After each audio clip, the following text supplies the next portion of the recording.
James was enjoying his life on the island of Sodor, but he still had a lot to learn. You're a special mixed traffic engine. You can pull coaches or freight cars quite easily, but you must learn by your mistakes. Be careful with the coaches, James, said kind little Edward. They don't like being bumped. Everyone came to admire James. I'm really a splendid engine, he thought, and suddenly let off steam. Whoosh! Just then, the conductor blew his whistle, and James thought they had better go. Go on, he puffed to Edward. Don't push, replied Edward. The coaches were grumbling too. Don't go so fast, don't go so fast. But James didn't listen.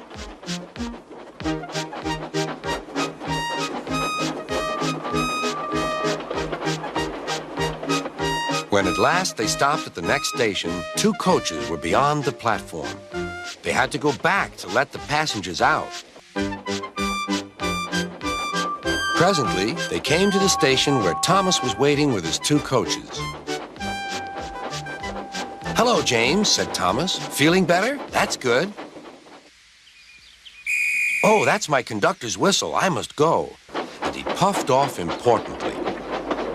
They ended their journey and rested before setting off for home. Next morning, he spoke severely to James. If you can't behave, I shall take away your red coat and have you painted blue. What? James didn't like that at all. He was very rough with the grumbling coaches as he brought them to the platform.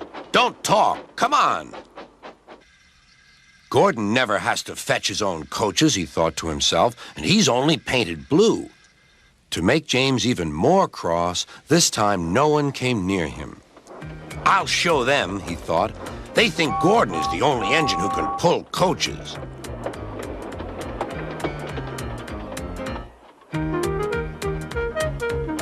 Hurry, hurry, hurry, puffed James. You're going too fast, replied the coaches. James laughed and tried to go faster, but the coaches wouldn't let him. We're going to stop. We're going to stop.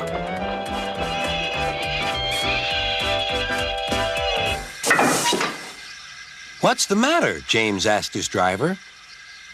The brakes are on. Leak in the pipe, most likely. You've banged the coaches enough to make a leak in anything.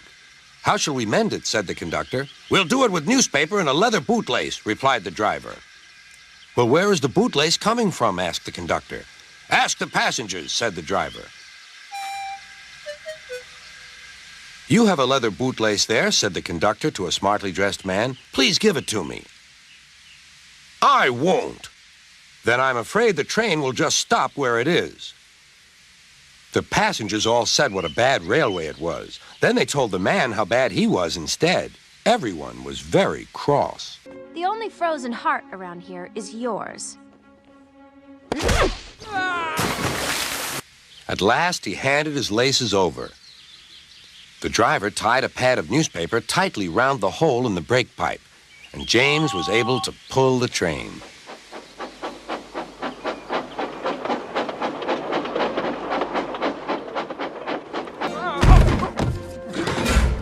I will return this scoundrel to his country. We shall see what his 12 big brothers think of his behavior. Thanks you. But he was a sadder and wiser James and took care never to bump coaches again.